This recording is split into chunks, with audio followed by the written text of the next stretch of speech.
Tumetembelewa sio tu na jirani na rafiki wa karibu, lakini pia ndugu yetu Mheshimiwa Daniel Francisco Chapo, Rais wa Jamhuri ya Msumbiji.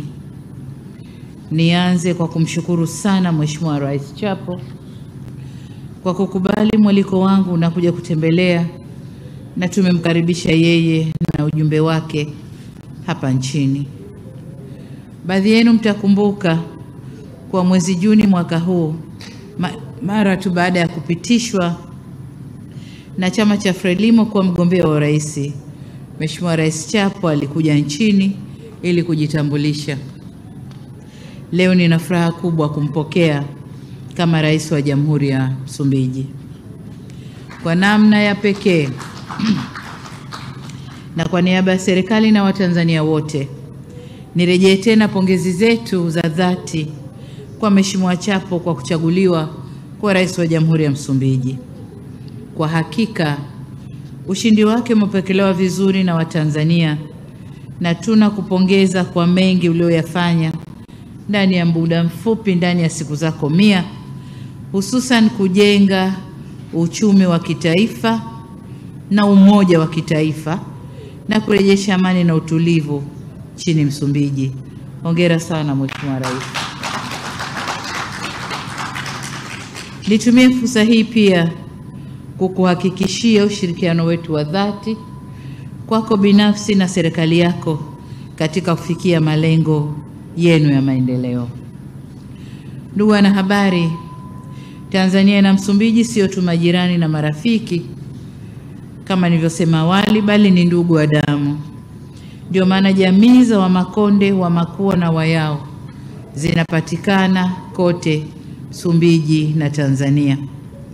Kwa hiyo haishangazi kuona tuna utamaduni, mila na desturi zinazofanana na watu wetu ni wamoja. Uhusiano wetu uliimarishwa zaidi wakati wa harakati za ukombozi wa waasisi wa mataifa yetu mawili, hayati Baba wa Taifa Mwalimu Julius Kambarage Nyerere na hayati mzee wetu Amani Abedi Karume kwa upande wa Tanzania, na hayati Edward Chivambo Monlane na hayati Samora Moses Machel kwa upande wa Msumbiji. Viongozi hawa walifanya kazi kwa karibu sana enza harakati za ukombozi, na kama mnavyofahamu kuwa chama tawala nchini Msumbiji cha Frelimo kilizaliwa hapa Dar es Salaam mwaka 1962. Na kwa wakati wa harakati za ukombozi, Tanzania ilisaidia Frelimo kwa njia mbalimbali hadi kufanikisha kupatikana kwa uhuru tarehe 25 Juni mwaka 1975. Mwaka huu Frelimo inatimiza miaka 50 ya uhuru wake, na katika mazungumzo yetu Mheshimiwa Rais ametualika Tanzania tuwe kwenye sherehe hizi, nasi tumemwahidi uwepo wetu inshallah. Ikiwa ni takriban mwezi 1.5 kuanzia sasa kabla Msumbiji kuadhimisha miaka 50 ya uhuru wake, Mheshimiwa Rais Chapo atatembelea kituo cha urithi wa ukombozi hapa Dar es Salaam, kinacholenga kulinda historia iliyotukuka ya ukombozi kwa nchi zetu. Hivyo ninakushukuru sana Mheshimiwa Rais kwa ziara yako inayotupa fursa nyingine ya kipekee ya kuzidi kuimarisha uhusiano kati ya Tanzania na Msumbiji. Ndugu wanahabari, muda mfupi uliopita tumetoka kufanya mazungumzo na Mheshimiwa Rais Chapo na ujumbe wake kwa lengo la kuimarisha ushirikiano katika nyanja mbalimbali. Kama mnavyojua, baada ya Msumbiji kupata uhuru, serikali zetu mbili ziliendelea kushirikiana kwa karibu katika ngazi ya uwili, yani bilateral, lakini pia kikanda na kimataifa.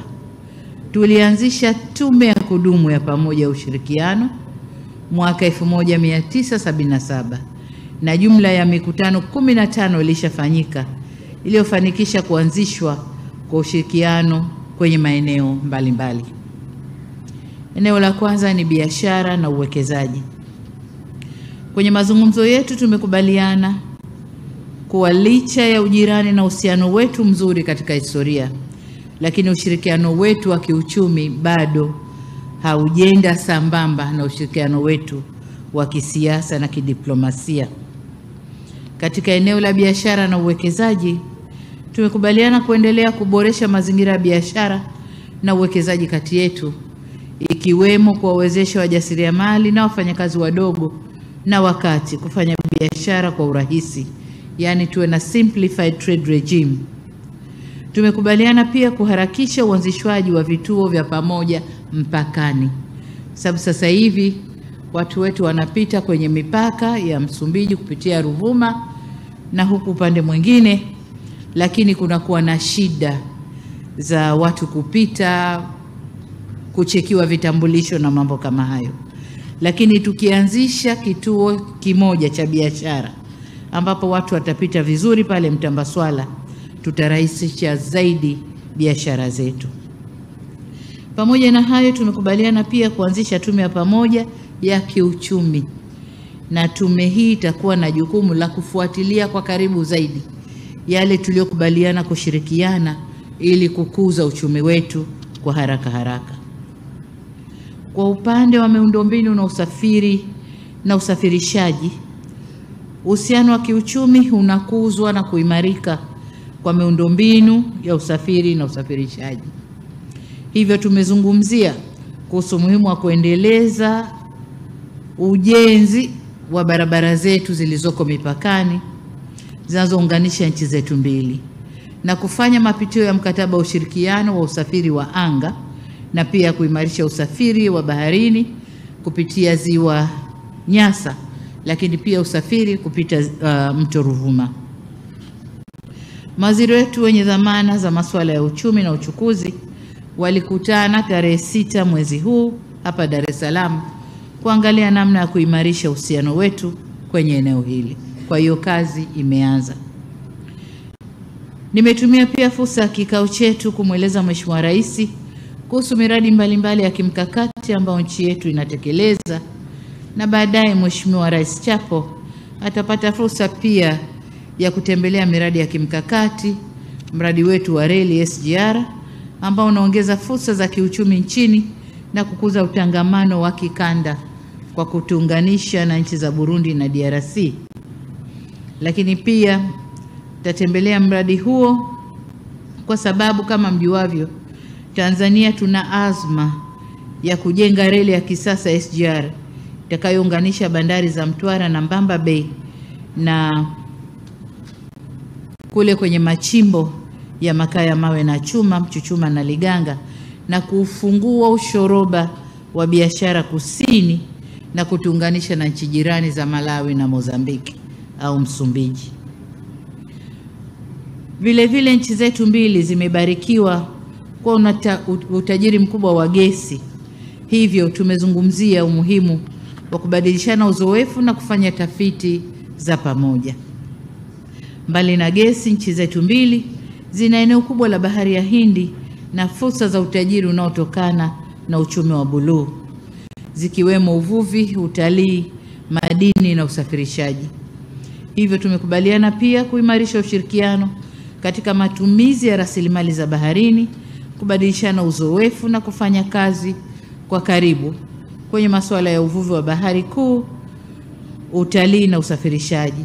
Na ndio maana kesho Mheshimiwa Rais Chapo atatembelea mamlaka ya usimamizi na uvuvi wa bahari kuu pamoja na soko la samaki pale Malindi kule Zanzibar, kujionea jitihada tunazofanya nchini katika eneo hilo.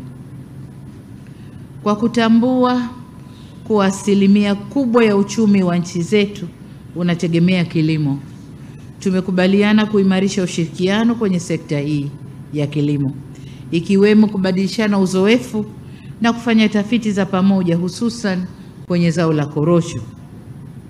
Kwa upande wetu Tanzania, tuna taasisi kongwe inayofahamika kwa utafiti wa zao la korosho iliyopo Naliendele, Mtwara.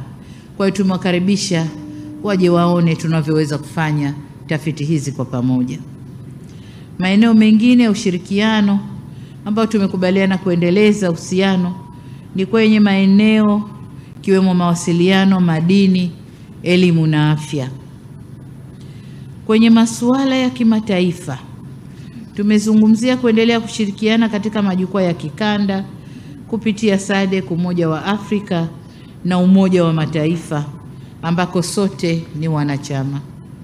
Tumejadiliana kuhusu masuala ya amani, usalama na utengamano wa bara letu la Afrika, ambapo pamoja na masuala mengine tumekubaliana kufanya kazi kwa karibu katika makubaliano au kukabiliana na uhalifu wa kimataifa ikiwemo ugaidi na ujangili.